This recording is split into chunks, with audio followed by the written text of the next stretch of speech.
जिस क्वेश्चन को सॉल्व करने के लिए आपको ज़्यादा थिंक करना पड़ता है वो क्रिटिकल थिंकिंग क्वेश्चंस होते हैं। साइंस ओलंपियाड के लिए क्लास 7 से क्लास 10 तक के लिए ये तीनों क्वेश्चन काफ़ी इम्पोर्टेंट है। क्लास 7, क्लास 8, क्लास 9 और क्लास 10 आप सभी इसको देखिए, क्योंकि ये क्वेश्चन किसी भी क्लास के लिए इम्पोर्टेंट है।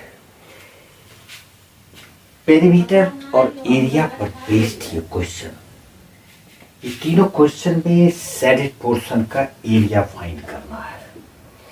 यहाँ पर हम देख रहे हैं कि एक सेमी सर्किल है और उसके अंदर एक सर्किल बना हुआ है। सर्किल का रेडियस 4 दिया हुआ है।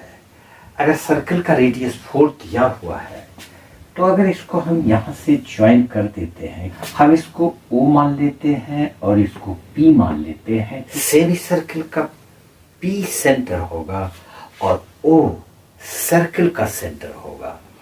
अगर ये 4 दिया हुआ है यानी कि सर्किल का रेडियस 4 है तो इसका डायमीटर 8 हो जाएगा और ये जो डायमीटर है सर्किल का ये वाला पार्ट, ये सेमी सर्कल का रेडियस हो जाएगा। तो उस प्रकार से हम ये 4 और ये 4 8, तो हम इसको 8 सेंटीमीटर कह सकते हैं। अब शेडेड पोर्शन का एरिया निकालने के लिए इस सेमी सर्किल के एरिया में सर्कल का एरिया सब्ट्रैक्ट कर दो, तो एरिया ऑफ शेडेड पोर्शन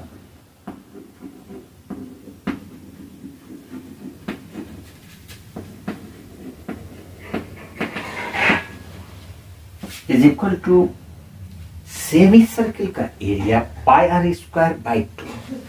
तो पाई कैपिटल आर यूज करेंगे, पाई आर स्क्वायर बाई 2 और माइनस सर्किल का एरिया पाई आर स्क्वायर, यहाँ पर स्मॉल आर स्क्वायर यूज करेंगे।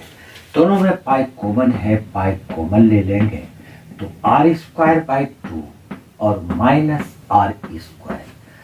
अब पाई का वैल्यू 22/7 भी ले लो या 3.14 भी ले लो, अगर क्वेश्चन में गिवन है तो ठीक है, नहीं तो आप इसको 22/7 ले सकते हैं।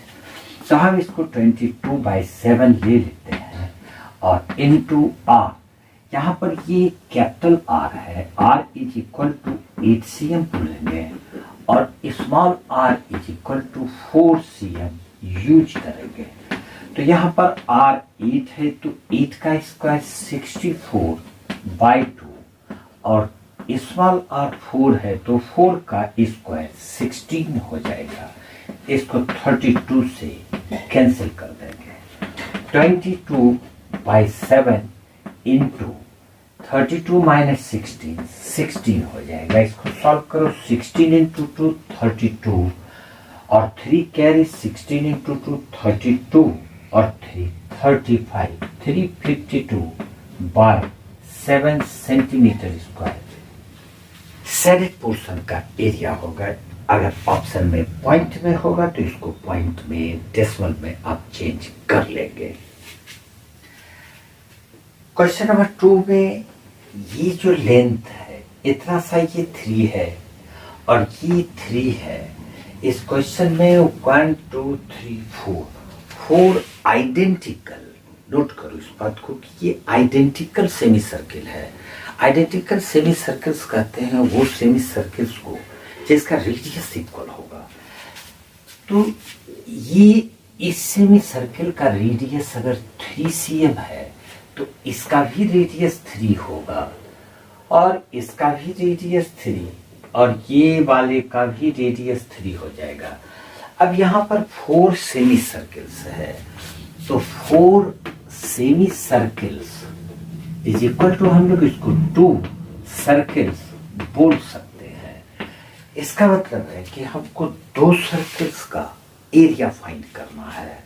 तो area of shaded portion is equal to 2 multiply और सर्कल का एरिया पाई आर स्क्वायर लेंगे तो pi r square is equal to 2 into pi को 22/7 यूज करो और इंटू आर, आर यहाँ पर ये 3 दिया हुआ है तो 3 का स्क्वायर 9 हो जाएगा।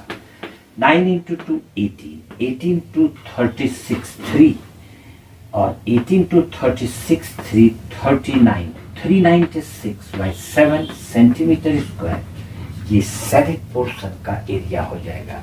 यानी कि जो 4 सेमी सर्कल्स है, अगर उसका एरिया इंडिविजुअल भी निकालोगे तो भी ऐड करने के बाद इतना ही आएगा।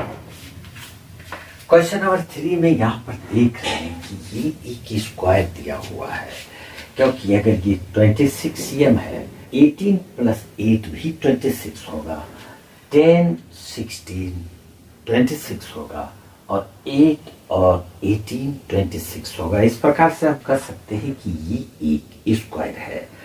अब इस स्क्वायर में यहाँ पर आपको सैडिक पोर्शन का एरिया फाइंड करना है। डायरेक्ट कोई फॉर्मूला यूज कर नहीं सकते हो, लेकिन ये ट्रायंगल है और ये भी ट्रायंगल है। अगर इस स्क्वायर के एरिया में इस दोनों ट्रायंगल्स का एरिया सब्ट्रैक्ट कर देंगे तो हमको सैडिक पोर्शन का एरिया मिल जाता है। अब ये स्क्वायर का एरिया तो ठीक है, साइड स्क्वायर, लेकिन ये जो 2 ट्रायंगल्स है तो ये राइट एंगल ट्रायंगल्स है, क्योंकि ये 90 डिग्री है और ये भी 90 डिग्री है, क्योंकि स्क्वायर का ईच एंगल राइट एंगल होगा। तो दोनों राइट एंगल ट्रायंगल्स का एरिया को स्क्वायर की एरिया में सब्ट्रैक्ट कर देंगे तो सैडिक पोर्शन का एरिया फाइंड हो जाता है।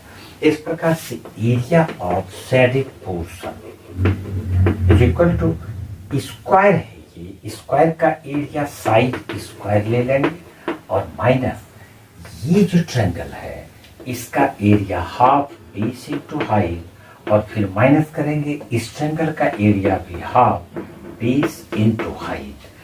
साइड इसका 26 है तो 26 का स्क्वायर कर देंगे, माइनस हाफ बेस, इस ट्रायंगल के लिए बेस ये ले लो या ये ले लो, उससे कोई अंतर नहीं पड़ेगा। 8 इंटू 16, 8 इंटू 16, फिर माइनस करेंगे हाफ, और ये इस ट्रायंगल के लिए ये बेस ले लो या ये बेस ले लो, इससे भी कोई अंतर नहीं है। तो 10 इंटू 18 कर देंगे, इसको कैंसिल करके 4 और इसको कैंसिल करके 5 लिखेंगे। 26 का स्क्वायर करेंगे तो 676 होगा, माइनस 16 इंटू 4 64, माइनस 18 इंटू 5 90 हो जाएगा, इक्वल टू 676 माइनस 044 9650 154। इसको सब्ट्रैक्ट करेंगे, 6 माइनस 4 2 हो जाएगा, और फिर 7 5 2 हो जाएगा, और 522 सेंटीमीटर स्क्वायर। ये इस सैडिक पार्ट का एरिया